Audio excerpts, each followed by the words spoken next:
Hello, everyone, and welcome. Thank you for joining us for a special Facebook Live featuring Moffitt leadership and our Patient and Family Advisory Council. At Moffitt, patients and families are at the center of everything we do. So we have three experts with us today to discuss exciting new changes coming to Moffitt soon. Today we have with us David Dowman, the co-chair of Moffitt's Patient and Family Advisory Council, also known as PFAC. We also have Terrence Wright, our Vice President of Facilities and Support Services. And finally, we have Christine Alvaro, our Vice President of Hospital Operations at Moffitt McKinley Hospital, our new inpatient surgical hospital opening in July. And before we get underway, just a few quick reminders for our audience. Please submit your questions in the comments section, and we'll do our best to get to as many as possible. Also, please keep in mind that we cannot offer personal advice or make a diagnosis via Facebook. Additionally, Facebook is a public forum, and any comments or questions asked here are visible to the public. Now, before we get to questions and get started, we would like to introduce a new security enhancement coming soon to Moffitt with a brief video.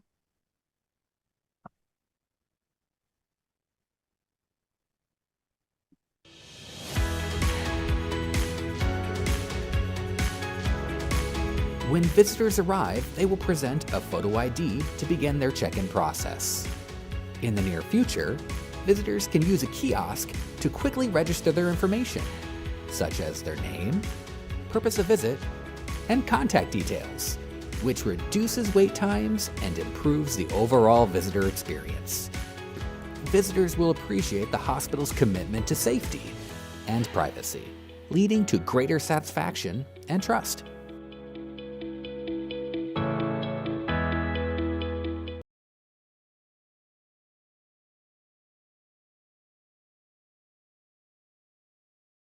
Absolutely. So there are a couple things associated with the new process. And so first of all, what I really want to make sure everyone understands is that the safety and security of our patients, our staff, and our visitors is our highest priority.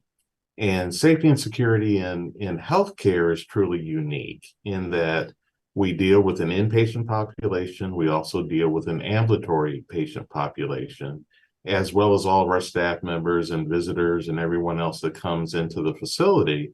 So it's very important that we in healthcare really understand who's in our building, how long they're in our building, what their destinations are in the building, for a number of reasons. In healthcare, safety and security is really focused on three major things. The first one is fire safety. The fact that we could have a potential fire in any one of our facilities with patients and visitors, et cetera, that are in various states of being able to ambulate on their own. They may need assistance. They may be in a bed. We may have ongoing surgeries. So fire safety is very important in a healthcare setting. Emergency preparedness. If we ever have an emergency event and those different types of things, again, knowing and understanding who's in our building and where they are allows us to work with our community partners in rescue operations or anything that may come up. So that's very important. And then the final part to it is physical security. And that's really what this new visitor management system really helps us to enhance. And it helps us to inform those other two elements of healthcare safety and security. So a little bit of history. Approximately 5 years ago in the healthcare industry, we started noting an escalation in violence in healthcare. So we've seen a number of things: patient to patient, staff, patient interactions, physician, nursing interactions, those different types of things starting to escalate within the healthcare industry. So in reaction to that, we started in the healthcare industry to start looking at measures to help protect people that were in our hospitals and on our grounds. So this visitor management system is one of those systems. And we want to make sure that as we move forward, we're as safe as we can be. So the visitor management system allows us to do three things. Number one, understand who's in our building. Number two, it allows us a process to allow people to be granted access to areas of the facility that they should be able to go to, and to also keep people out of unauthorized areas as well. And then finally, it allows us as an institution to screen for potential risks as people enter the facility. We have security team that's in the lobbies, and they'll be able to visually assess if there's someone that may be a threat or something like that, behaving in a bad manner or fashion, and those different types of things. So those are the things that the visitor management system allows us to do. And it's a very simple process, as you've seen in the video. The ability for patients to come into our facility, and they'll check in at the main desk, and then they'll be able to proceed directly to their appointments. Those visitors that come into the facility will go through the visitor management system. And it's a very simple process of scanning an ID card and being able to issue a badge that gives you access. And on that badge, it's your name, it's your destination, and that it's just that simple. And so that's what that allows us to do. And then the other components to that, just to make sure that everyone understands, if you don't have a physical identification or you are under the age of 18 years old, there are accommodations to be able to deal with that. So under the age of 18, we have no need or reason to be able to scan you into the system, et cetera. So we won't be doing that for under the age of 18. We'll seek to connect you to a patient so we know who you're visiting and who you're going to be accommodating in the facility. But ultimately, we won't be scanning individuals that are under the age of 18. So that's part of what's going on there. And hopefully that answers everyone's questions. We're looking for a rollout, a very soft rollout, so we can work out process and procedure and make sure that it is indeed patient and visitor friendly, starting in June. And we hope to have the system fully up and operational at our Moffitt outpatient and inpatient facilities within the next 2 months. Thank you, Terrence. And David, as the co-chair for Moffitt's Patient and Family Advisory Council and a patient, how would you and your family prepare for this new check-in process at your next visit? Actually, Amanda, I sort of wear 2 hats at Moffitt. So I'm a 10-year blood cancer patient, and also my soon-to-be 94-year-old mom has lung and GI cancer. So I enter Moffitt buildings sometimes as a patient, sometimes as a visitor. Getting to Moffitt, I'm always aware of the world around me. And once I walk through the doors, maybe other patients feel the same way. I sort of leave safety in the hands of Moffitt, and I'm focused on my care or my mom's care. What this requires is probably a little bit of patience, more from the caregiver side. So I'll have to have my mom wait a couple of minutes as I check in, and then I could resume her. She's healthy, but hearing impaired. So I'm usually her arms and ears when we're at Moffitt. But I think it's just a little bit of patience. We live in a different world than we did 10 years ago when I first walked through the doors of Moffitt. And I think it's a little bit of change management, but it'll be allow us to continue to leave safety in Moffitt's hands while we're getting the treatment we need. That's how I look at it. And Terrence, if a visitor leaves and comes back, do they have to check in again? No, if they still have their badge, then they will be able to just leave and come back in. And if for whatever reason they've lost their badge or whatever, then they can check in, and it should be a very easy process to print out a new badge for them. And you did clarify that it is just for visitors and not patients yet. Excuse me. Why is it just for visitors at this time and not for everyone? Well, the patients that come to our Moffitt institutions have scheduled appointments. So we know and understand that they have a destination to go to, and we know who they are. So when they check in at the front desk, then yes, you have a scheduled appointment or you're going to see a specific clinic, then we already know. And again, the goal is for us to know and understand who's in our building and to be able to account for them, those kinds of things. Visitors are different. Visitors need to have a destination, and we'd like to be able to log them as well. But the patient experience is obviously our foremost focus, trying to balance between all the different things that we have to balance between. Thank you. All right, and let's see.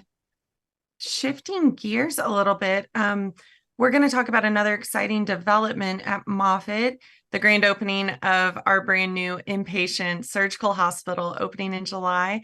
We have the Vice President of Hospital Operations for Moffitt McKinley Hospital, Christine Alvaro. And Christine, if you could tell us a little bit more about that. Absolutely. Thanks, Amanda. We're really excited about this upcoming opening of Moffitt McKinley Hospital on July 31st. So that's only about 52 days from now, but who's counting? The new hospital really is opening as a surgical hospital. We're going to have 19 ORs, an interventional radiology area, procedure rooms, all the imaging modalities that you need to support surgical patients. Full ancillary clinical support departments, full non-clinical ancillary departments, and then we have a capacity for 128 inpatient rooms.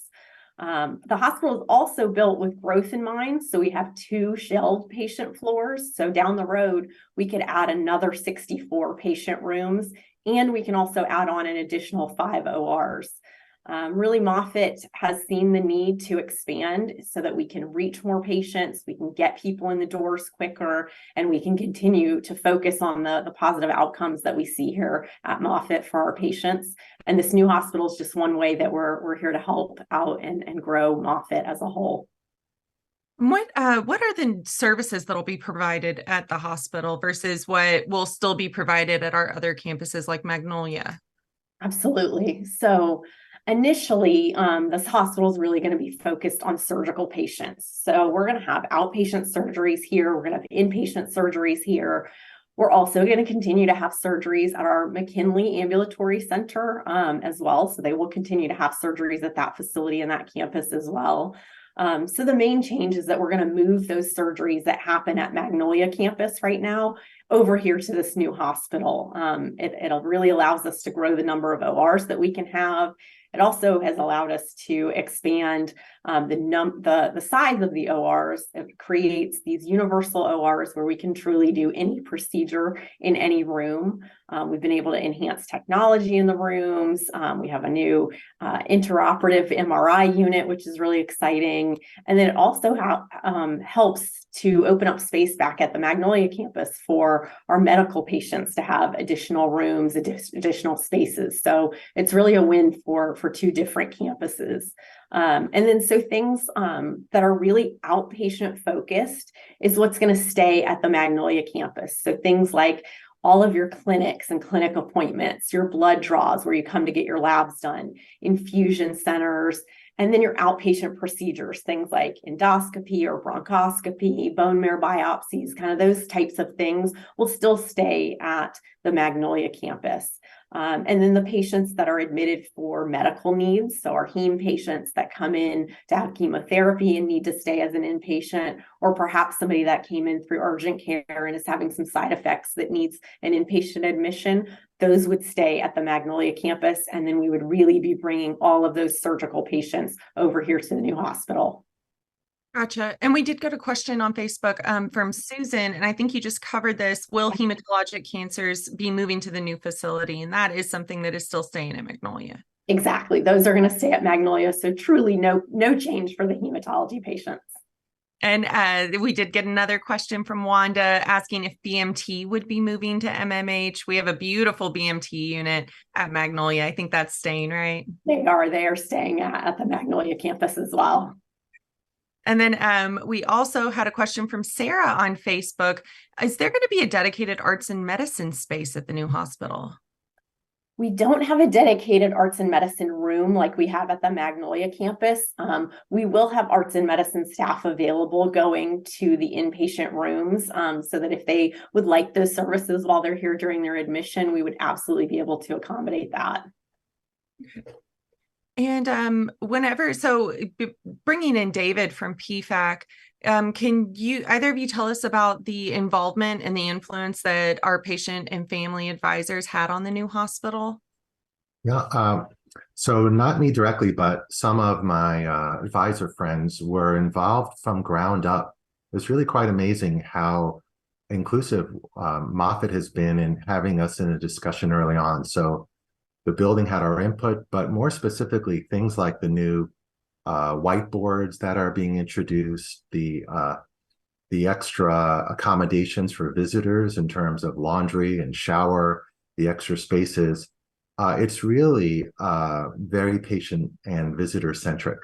And I think what Moffitt has done really well has been to understand that we as patients bring families and visitors and we come as a team. And I think you all have done an amazing job making this place so team hospitable. So it's not appropriate to look forward to surgery, but if you have to have it, this will really be the place to have it for sure. And it's very patient focused. And I will say our PFAC team has just been absolutely instrumental in every aspect of this hospital, from planning, design, selecting furniture, helping us with workflows. I mean, truly, you name it, this team has been available to us and really guiding us in what we need to do, if there's any changes we need to make.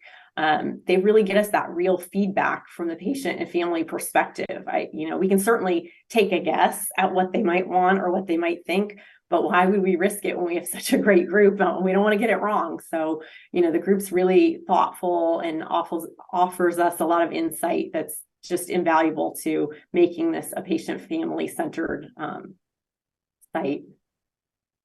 And we have heard that the patient rooms at the new hospital are very, very special and very different. Can you tell us a little bit more about those and the features? Absolutely. So the in-room patient experience is really new and different at this facility. So we try to give and provide the patients with more control over their room environment. So they have the ability to control the room temperature, the lighting, and the blinds within their rooms. We've heard a lot of feedback from the Patient Family Advisory Committee on, we have some patients that don't want to bother people. So they don't say that the room's too cold or too warm, or they don't say that they'd love to have their blinds closed because they don't want to be a bother, which is certainly not a bother. We want people to be very comfortable. And so we really want to give them that control over their environment. There's an Alexa type of device in the room, so that if you don't want to control things with the tablet type of device, then you can also just speak what you need in your room. The whiteboards that David alluded to a little bit in the room are now digital. That's something that's, a whiteboard with a marker at the Magnolia campus, and that's pretty typical of what you see. Ours are going to be digital, so the nurses aren't going to have to come in the room every time there's an update to, make that happen. And sometimes there's delays in that communication. So it really occurs seamlessly as things change in the medical record. So, for example, when the nurse comes in for their shift and gets assigned to a patient, their name will automatically flow onto that whiteboard so that the patient knows who their nurse will be for that shift. If your diet changes and the physician puts a diet order into the computer, as soon as that order is in the computer, it will flow onto the whiteboard so that you could see, oh, I'm not on a liquid diet anymore. I can have real food. And it's instant so that you can see that that's happening. So a lot of really nice things to the patient rooms coming. That's such a nice development. I think we've all been in a hospital where we've seen like that dusty whiteboard that doesn't get updated. So I think that's such a great development. And can you tell us, what about urgent care? We get a lot of questions about urgent care, and how will patients know where to go? Is there going to be an urgent care area at the new hospital? No, so urgent care is truly going to remain at the Magnolia campus. So nothing is going to really change with that process of using urgent care. If the patient needs to be admitted from the urgent care over at Magnolia, if they need to come here to Moffitt McKinley Hospital, then we would transport that patient over here. So the determination would really be made in urgent care. Is this a patient that has a medical need, and so they would stay at the Magnolia campus to be admitted, or is it going to be a surgical need and we would get them over here to this campus? Okay. And as far as surgery goes, surgeries can be very scary at times, and I know people are going to want to prepare. How are we transitioning surgeries from Magnolia to the new hospital? Absolutely. So what's going to happen with that is that we're going to continue having surgery at the Magnolia campus until July 25th. Anyone that has surgery up through that date of July 25th, they're going to have their surgery, they'll be admitted to Magnolia, and they're going to stay at that campus until they're ready to discharge. We don't want to move people around. That's just not a very patient-friendly situation. So they'll stay there. We'll actually close the ORs on July 26th, 27th, 28th. So that's a Wednesday, Thursday, Friday. And that allows us to move all of the equipment that's in those current ORs. We have to get that all over here to this new campus, get everything rechecked by Biomed and make sure that everything's in place. So that'll happen over that Wednesday, Thursday, Friday, so that we are ready to start operating and doing surgeries here at MMH on that Monday, July 31st. And that being said, we will have 2 ORs back at Magnolia available for emergencies. We know things can pop up, and we definitely have plans in place to make sure that we are taking care of our patients even during that transition and move. And I would like to actually bring in Terrence for this question. Terrence, what will parking look like for patients at the new hospital?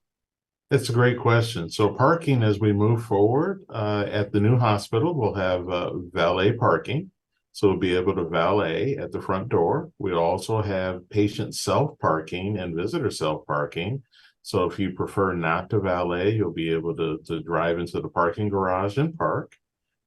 Convenient parking at the level that we have a connection where patients can park on the first floor and walk over into the building through the first floor entrance, and proceed to register and to visit and all the different types of things that we need to do. And then, of course, we have staff parking, and so staff parking will park predominantly in the surface parking lots that are there. And some selected staff will be parking in the parking garage along with our patients. Thank you. And the visitor management system, that new check-in process that we were just discussing, will that also be deployed at Moffitt McKinley Hospital? Yes, it will be. And so we are looking forward to that and just further enhancing not only the safety and security, but the patient experience there. And we did get a question on Facebook from Patty for this new system. What happens if a visitor forgets their ID? If a visitor forgets their ID, one of the things that we are training on now is really to give our frontline staff some ability to have some grace. And literally things happen. People do forget their IDs and different types of things. So we're leaving it to their discretion. There'll probably be a few questions to kind of identify exactly why you're here and where you're going and those different types of things. If you're a registered patient and we understand that you are here frequently and those types of things, we're giving the frontline staff the ability to make some of those calls and to work with people. The intent is never to interfere with the ability to have treatment and to do that seamlessly. People that come to our facilities are already concerned about a multitude of things. We don't want to add to that burden. So we're going to give them some discretion to interact with the patients and the whole thing to be able to grant access as needed. Thank you. And Christine, coming back, and David briefly mentioned this, but whenever we talk about the family and the caregiver experience at the new hospital, I know David mentioned like laundry facilities. Can you tell us a little bit more about those features? Absolutely. So really focused kind of on the family side of the world. We do have like a visitor showers and laundry facilities on kind of alternating on our inpatient floors. So on 2 of our floors, we have laundry facilities, and on 2 of the floors, we have visitor showers. We also have some just kind of peaceful alcoves for, a little bit of privacy and accommodating different types of waiting experiences. So a lot of times we're used to, go to the operating room, waiting room. I hesitate to say we have a waiting room because we really don't. So we have some spaces that are a little more open. We have some spaces that are a little bit more closed off and private. We have some that are very private. We have some that are more set up for like families to be able to gather while they're waiting for their family member to have surgery. We have spaces where it's more set up if you need to set up your laptop and get some work done while your family member's in surgery. We have some of those spaces. On the inpatient floors, we have the most beautiful views, I can tell you, in spaces where the families or even the patients could come out and sit and just get outside of their room for a little bit. Truly from the windows, you can see everything from Busch Gardens all the way to downtown Tampa. You can see our Magnolia campus. So it really is quite beautiful views. We also have in the patient rooms, in every single one of our patient rooms, we have a couch that folds out into a bed, and that does include our ICU room. So that's a big change for us here because we really want to keep the family members at bedside. We know that it's very important to the patients to have them there. It's important to the caregivers to be there for their family members, and we want to encourage that. So we've tried to make things very comfortable in there for the patients and the families as well. The families can kind of control the lighting over the family area, that sofa. So if they want to turn on a light or turn off a light in their area, they can do that as well. So really just trying to give them a lot more amenities so that they can support their loved one, without feeling like they're a burden to the care team, which they're not, but sometimes they can feel that way. And we also have things like a patient family resource center that's located right on our second floor in the midst of the waiting spaces, so that, again, it's a space where family members can go while the patient's in surgery without having to leave the floor. We know people don't love leaving the floor too much to get away. We also have coffee shops, a full cafeteria, the gift shop, and a spiritual room that I'm really impressed with the way that the teams came together to design our spiritual room. It really is open and inviting to everyone. We wanted to make sure that it's accommodating for all different types of faiths or beliefs, or just a space for people to get away if they just need a moment to step away. So everything from a foot wash station in there, we'll have prayer mats, we have chairs, some with kneelers, some without. So it really is truly a very universal space meant to be very welcoming. Can you tell us a little bit about the wayfinding at the new hospital? I know that's a little bit different from Magnolia campus. It is. We have the benefit, A, of starting from scratch, and B, not having all of the clinics and blood draws and just being a more condensed, it's a surgical hospital type of experience. So from a wayfinding standpoint for our patients and families, it's couldn't be easier. There's no turns, there's no find the diamond in the floor, which if you've been to our main campus, that's a main marker of finding things. It truly is.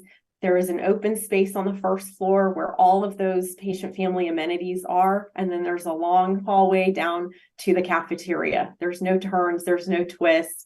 Up on the second floor, same type of setup is available. So you have different seating areas in a main congregation area, and then down a small hallway to more waiting areas. There's just no turns. There's not a lot of wayfinding. We're going to have maps available, but truly the map's a big straight line. There's nothing real exciting about the map because it's just so much easier here without having so many turns and so many clinic staff to get to. Thank you. And we did get one more question back to the visitor management system. This is a very good question.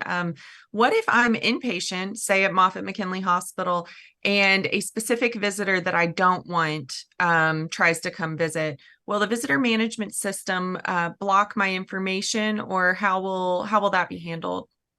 The same way it's handled today. If there's someone that is on a list to be prohibited from visiting the patient, et cetera, that information, if it's communicated to us, then we will have that information on file, and between our concierge staff as well as our security staff, that person or persons will not be given access to the facility.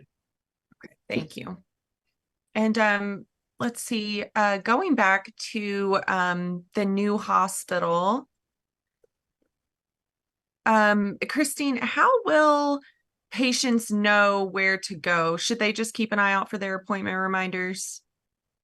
Well, truly in the patient portal, anytime they make any type of appointment, that information will be in the portal to direct them of exactly where to go, which campus things are assigned to. But really thinking about for any of your clinic appointments, you're going to keep seeing your doctor at the Magnolia campus or MKC, MIP, Wesley Chapel, any of our ambulatory centers where you would normally be seeing your physician for any of your clinic appointments.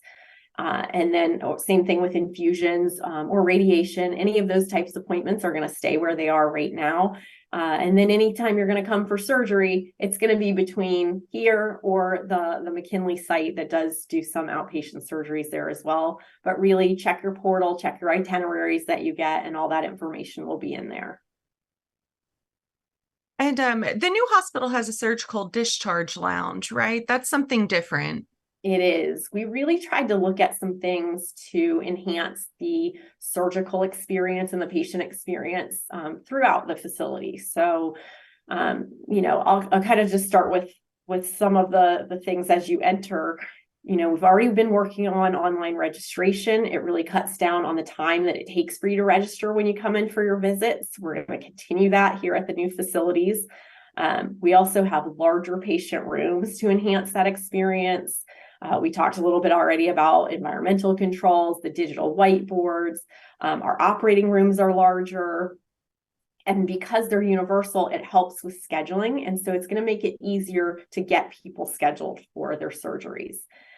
We also did a really deep dive into patient privacy, which is very, very important to us here. And it just helps with making it a better patient experience. So we do have that discharge lounge that you mentioned, Amanda. And so really what that is an exit that's a little bit separate from the entrance. Now, it's close to the entrance, so for ease of dropping a patient off or picking a patient up, it's not a different location. It's still coming through that main valet entrance, but it is separate. So it keeps a little bit more privacy for people that have had surgery and now are leaving.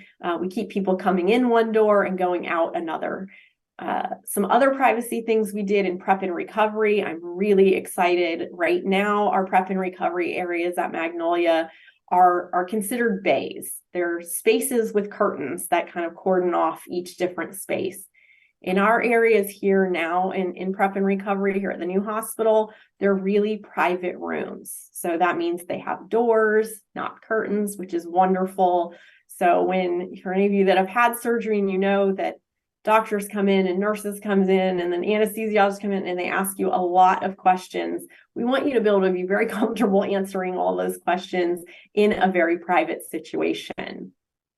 We also have up on the inpatient rooms at each nurse's station, we have kind of a workroom huddle room so that we can do things like have interdisciplinary rounds, which happen every morning between multi-disciplines on the floor to make sure that we're all on the same page taking care of that patient, but you are having conversations about the patient and the status. So having that private room allows us to have those in a much more contained situation, but they're also all glassed in so that we can all see what's going on in the unit, or if somebody on the unit needs anyone that's in those huddles or those meetings, there's visibility so that you could get hold of people very quickly. We have consult rooms on each floor. So if we have to have private conversations with the family members, again, we have designated spaces to be able to do a lot of those things. So really just enhancing people feeling comfortable talking with their providers, talking with the nurses, and the medical team having conversations in a more private way. And can you tell us what kind of supportive services, like, when someone is inpatient at the new hospital, what kind of supportive services will be available to them? So pretty much anything that we have right now at Magnolia, we're going to be replicating that over here. So from a clinical side, any support service that is needed for a surgical patient, we're going to have that here. So everything from your physical therapy, occupational therapy, your dietitians, your wound ostomy nurses, PIC team, respiratory therapy, you name it, we're going to have all of those different clinical areas here. From a non-clinical side, we also still have all of those same support services. So we've got food service that's going to be offering the same room service setup that we have at Magnolia. So that will be very seamless for our patients. We have everything from environmental services to our biomed team, our transporters. So truly, from all of those support services, you will not see a difference. We're going to make sure that everything that's needed to take care of our patients is here. And for some of our patients that might be like on a clinical trial and require surgery, will research services also be provided at the new hospital? Absolutely. We've been working really closely with our clinical trials team. They are very engaged. They have a space here within MMH on the second floor, and they will be able to accommodate any of those needs for our surgical patients that are on trial. Awesome. Thank you so much. And we're nearing the end here. I'd like to just kind of go around. David, I was just wondering, what's something that you're most excited about with the new hospital opening? Well, it really does serve as a physical testimony to how Moffitt treats us. So the idea of all this effort that went into making family and visitors and patients as comfortable as possible just makes me feel once again that Moffitt is looking over my shoulder and my family's shoulder. So it just continues to make me feel that I've made the right choice as a patient coming here. Thank you. And Christine, the same note, what do you think you're most excited about with this new hospital opening? Really, it kind of follows along with what David's saying. I'm excited for the patients to get to see it and experience it. There have been so many of our staff and team members that have been so involved and working so hard to get this open. And really, we've been saying that we're opening July 31st for 3 years. That date hasn't changed, that hasn't wavered, which is really impressive in the world of construction and supply chain issues that are worldwide right now. And we had COVID in the midst of all this. So really staying on track with that and the hard work that the Moffitt team members have been doing. I'm so excited for them to get to see it all come to fruition and start and really be able to take care of our patients in just a new, exciting way, and to see the patients' reactions to the new facility. It's just very exciting. And last but not least, Terrence, actually, we just had another question come in. Will there be any surgical innovations at Moffitt McKinley Hospital? And Christine, I think you briefly touched on the intraoperative MRI. Could you maybe speak a little bit more about that? Absolutely. So we have now here at MMH, we have an MRI magnet that is in between two of our ORs. So it kind of lives in a garage, and then the garage door can open and the magnet moves into the OR and then can do a scan while the patient is still under anesthesia before surgery has ended. Does the scan, the magnet moves back into its garage door closes down. And what this does is it allows the surgeon real time to be able to look at those margins and see if if they've gotten everything. And if they haven't, before the patient even wakes up, they're able to continue and dissect more of the tumor if needed, which really helps with not having to potentially bring somebody back for another surgery at a later time.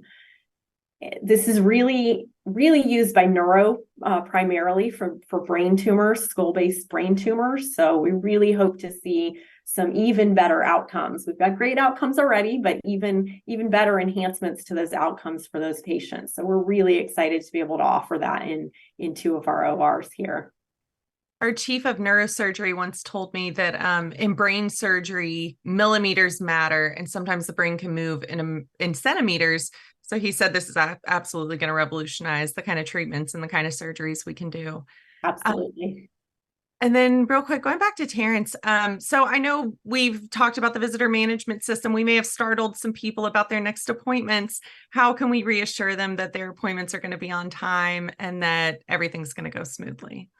Well, I think one of the things that we are very invested in is we've worked with our process excellence team as well as our patient experience team, and a multitude of teams have come together to kind of surround the patient experience. And so we are rolling this out in a very soft fashion at a couple of our buildings. And the goal is for us to make this as much of a seamless type process as possible. So we've put a lot of thought into it, and we're going to learn. We're going to learn as we move along. Moffitt is a great institution and is cutting edge, and we learn and create new things every single day. We're going to take this as an opportunity to learn and to listen, to partner with our PFAC advisors and getting that real-time information back. So that's what we're focused on. And again, patients will proceed to their clinic appointments and those different types of things. The impact that we'll see initially will be for visitors, and we're going to work with them as we start to launch. I think the message for visitor management with MMH, for all of it, from Moffitt team members and from our patients and family, is going to be grace and patience. Everything's new. We're going to be working through kinks. And so team members to be very patient with our patient families that are coming in. It's new. Everything's, a new process, a new site to come to, and also, patience and grace with our staff, because it's new workflows for them. It's also new space for them. So just continuing like we do today, but just working. We're all in it together. We're all here for the same purpose, and we're gonna make this happen. Absolutely.